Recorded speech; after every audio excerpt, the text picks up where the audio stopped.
الحمد للہ رب العالمین والصلاة والسلام علی رسولہ الکریم اما بعد فاعوذ باللہ من الشیطان الرجیم بسم اللہ الرحمن الرحیم یا ایہا الرسول بلغ ما انزل الیک من ربک وَإِن لَّمْ تَفْعَلْ فَمَا بَلَغْتَ رِسَالَتَهُ وَاللَّهُ يَعْصِمُكَ مِنَ النَّاسِ إِنَّ اللَّهَ لَا يَهْدِي الْقَوْمَ الْكَافِرِينَ صدق اللہ العظیم فجاء محمد سراج منیرا فصلوا علیہ کثیرا کثیرا۔ سورہ مائدہ آیت نمبر 67۔ ارشاد باری تعالی یا ایہا الرسول، اے رسول صلی اللہ علیہ وسلم۔ قرآن پاک میں یہ خطاب 2 دفعہ آیا ہے، ایک دفعہ پیچھے گزر گیا ہے، ایک دفعہ یہ ہے۔ اکثر جگہ دیتے یا ایہا النبی، یا ایہا الرسول بلغ ما انزل الیک من ربک، اے رسول صلی اللہ علیہ وآلہ وسلم، اللہ تعالیٰ کی طرف سے جو کچھ آپ پر نازل کیا گیا ہے اسے لوگوں تک پہنچا دیجئے۔ وَإِن لَّمْ تَفْعَلْ فَمَا بَلَغْتَ رِسَالَتَهُ، اور اگر آپ نے ایسا نہ کیا تو گویا آپ نے اللہ کا پیغام لوگوں تک پہنچایا ہی نہیں۔ وَاللَّهُ يَعْصِمُكَ مِنَ النَّاسِ، اور اللہ تبارک و تعالی لوگوں سے تمہاری خود حفاظت کرے گا۔ ان اللہ لا یہدی القوم الکافرین، بے شک اللہ تبارک تعالی کافروں کی قوم کو ہدایت نہیں دیتے۔ یہ تو اس کا ترجمہ ہوا۔ حضرت ام عائشہ صدیقہ رضی اللہ تعالی عنہا فرماتی ہیں بہت بڑا علم اللہ تبارک تعالیٰ نے امی عائشہ صدیقہ کو دیا تھا، علم بھی دیا، اور عورتوں کے زیادہ تر مسائل جو ہیں انہی سے مروی ہیں۔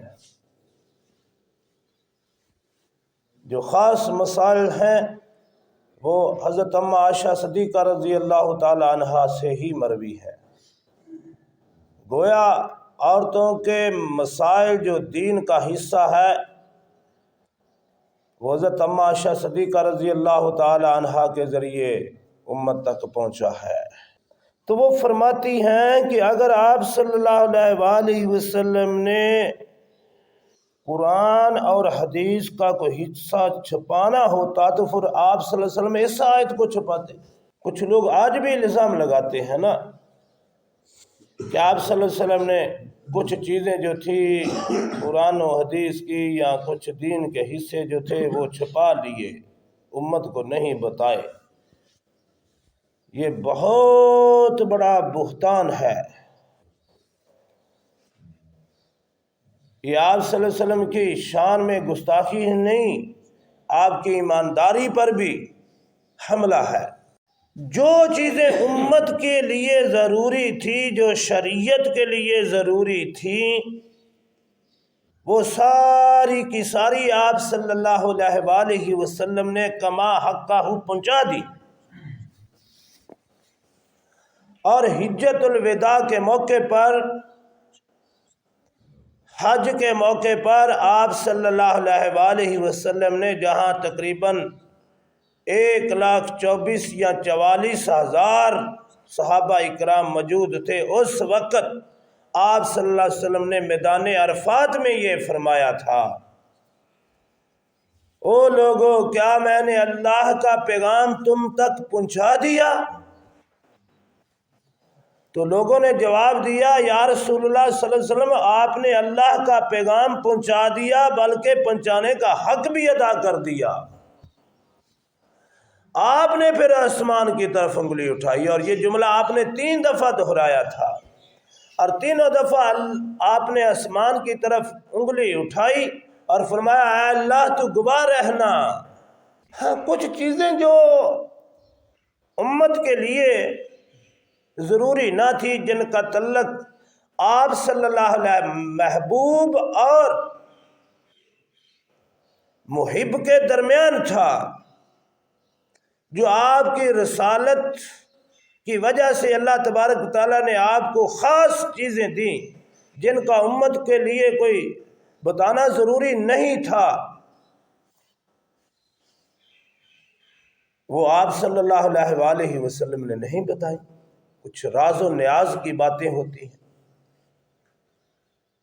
مثلا آپ صلی اللہ علیہ وآلہ وسلم نے فرمایا کہ جو کچھ میں دیکھتا ہوں یا جانتا ہوں اگر میں آپ کو بتا دوں تو آپ مردے دفنانے بند کر دیں گے۔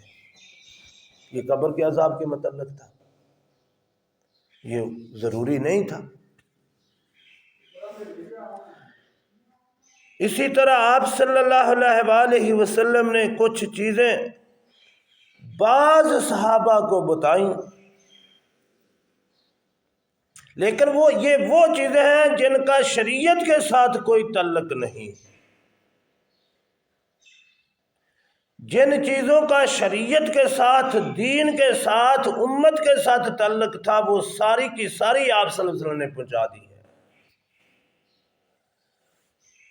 جن کا عمل کے ساتھ تعلق تھا، وہ حصے سارے دین کے آپ صلی اللہ علیہ وسلم نے پہنچا دیے۔ تو حضرت ابو ہریرہ رضی اللہ تعالی عنہ فرماتے ہیں کہ میں نے آپ صلی اللہ علیہ وآلہ وسلم سے علم کے 2 پیالے حاصل کیے۔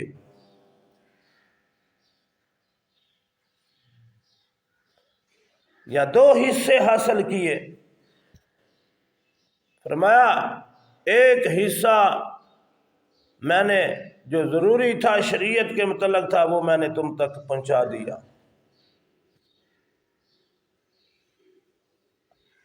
اور دوسرا ضروری نہیں تھا۔ کچھ چیزیں آپ نے بعض صحابہ کو بتائیں۔ تو حضرت ابو ہریرہ کے متعلق آتا ہے نا، بخاری شریف میں آتا ہے کہ آپ دعا کرتے تھے کہ یا رب العالمین 60 ہجری سے پہلے یا اللہ مجھے دنیا سے اٹھا لینا۔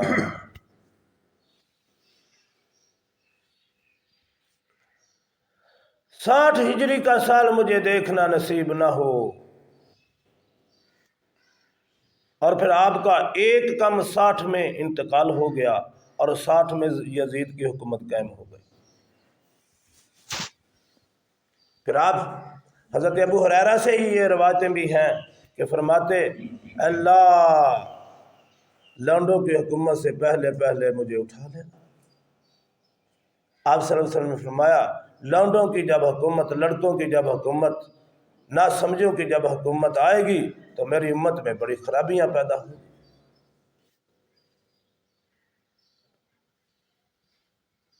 لیکن کچھ لوگوں کو وہ ساری چیزیں بتائیں کیسے، لیکن وہ امت کے لیے ضروری نہیں تھی۔ شریعت کے ساتھ ان کا کوئی تعلق نہیں تھا، عمل کے ساتھ، عملی زندگی کے ساتھ ان کا کوئی تعلق نہیں تھا۔ یہ بات ذہن میں بٹھا لیں کہ جن چیزوں کا تعلق دین اور شریعت کے ساتھ ہے، امت کے ساتھ ہے، وہ آپ صلی اللہ علیہ وآلہ وسلم نے ساری کی ساری امت تک پہنچائی ہے۔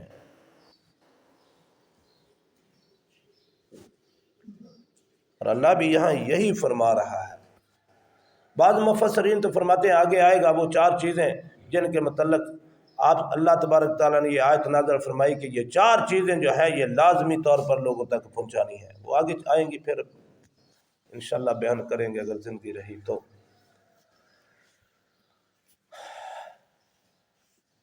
تو بعض لوگ پھر دوسری بات بھی ذہن میں یہ رکھ لیں، اچھی طرح بٹھا لیں کہ یہ قرآن پاک کی حفاظت کا ذمہ خود اللہ نے خود لیا ہے۔ اس میں سے بھی کوئی کمی بیشی نہیں ہو سکتی۔ کچھ لوگ جو کہتے ہیں نا جی یہ قرآن اصل نہیں ہے، وہ غیب امام کے پاس ہے، غیب کا امام جو ہے وہ غار میں لے کر چھپا ہوا ہے، تو یہ سب غلط ہے، ان کا دین سے کوئی تعلق نہیں ہے۔ پھر تو 1400 سال سے امت جو ہے وہ اصل قرآن سے محروم رہی، یہ کیسے ہو سکتا ہے؟ اور کچھ لوگ کہتے ہیں کہ دین کے بڑے خاص حصے جو تھے وہ آپ صلی اللہ علیہ وسلم نے لوگوں کے ڈر کی وجہ سے چھپا دیے۔ مثلا خلافت کا معاملہ جو ہے، وہ کہتے کہ حضرت علی رضی اللہ تعالیٰ عنہ کو اللہ نے حکم دیا تھا کہ تم اپنا خلیفہ بناؤ، لیکن آپ نے یہ امت سے چھپایا۔ یہ سب غلط ہے۔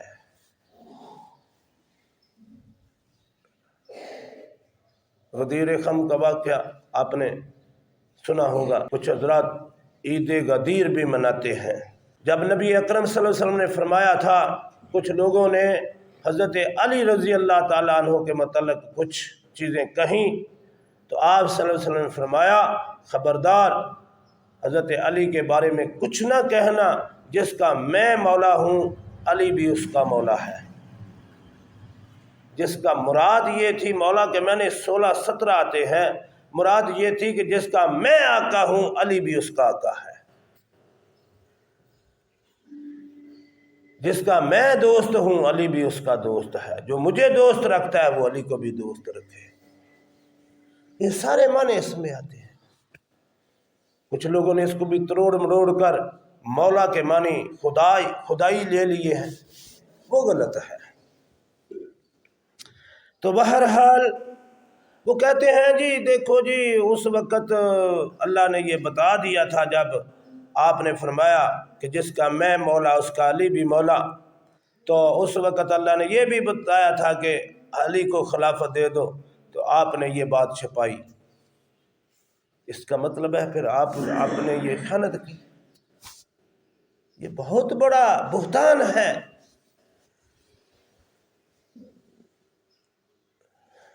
حضرت عباس رضی اللہ تعالیٰ عنہ فرماتے ہیں کہ ہم ایک دن آپ صلی اللہ علیہ وسلم کے آخری دن تھے، تو آپ سخت بیمار ہو گئے، تو ایک دن ہم آپ کی خبر گیری کے لیے گئے، اور جب واپس اٹھ کے آئے تو میں نے حضرت علی سے کہا میں قریش کو جانتا ہوں، جب وہ ان کا وقت آخری آتا ہے تو ان کے چہرے جو ہیں یہ ایسے بدل جاتے ہیں، تو لہٰذا آپ کا چہرہ مبارک بھی ویسا ہی ہو گیا ہے، مجھے ایسے لگ رہا ہے جیسے آپ کا وہ آخری وقت آ گیا ہے۔ بہت سمجھدار سے یہ سمجھ جاتے تھے، کہتے تھے ہمارا قریش کا جو ہے نا وہ ایسے چہرہ ایسے متغیر ہو جاتا ہے،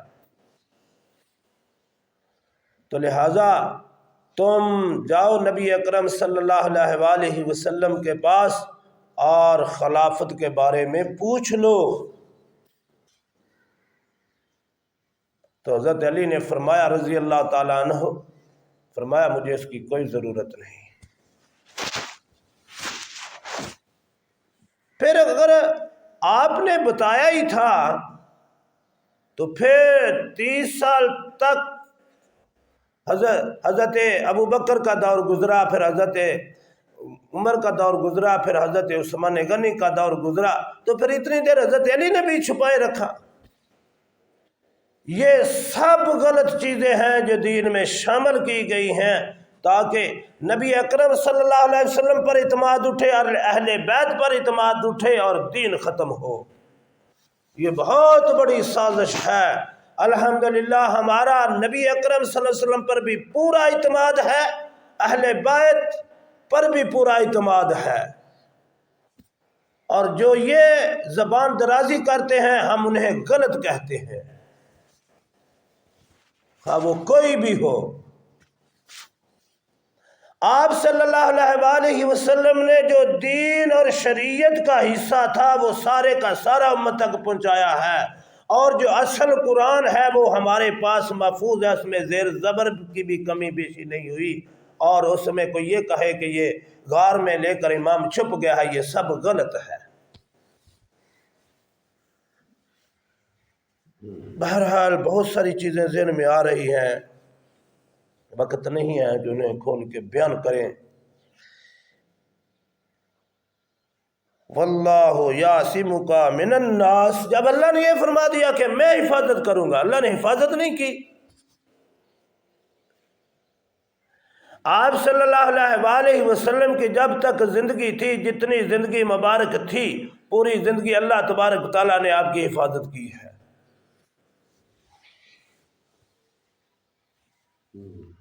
بے شمار واقعہ تو ذہن میں آ رہے ہیں۔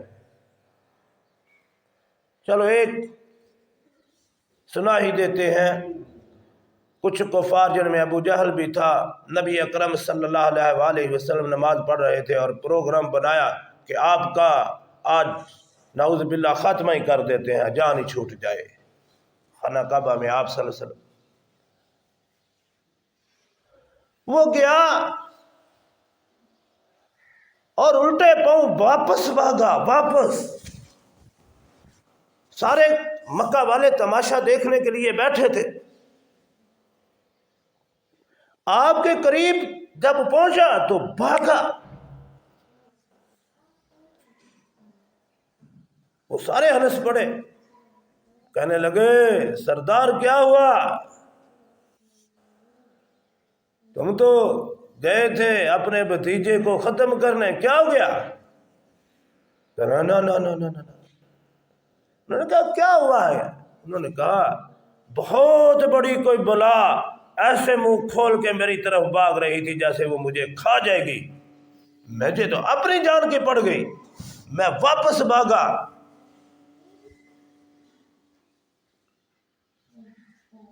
غار ثور میں نہیں، اللہ تبارک تعالیٰ نے کیسے اس ایک مکڑی سے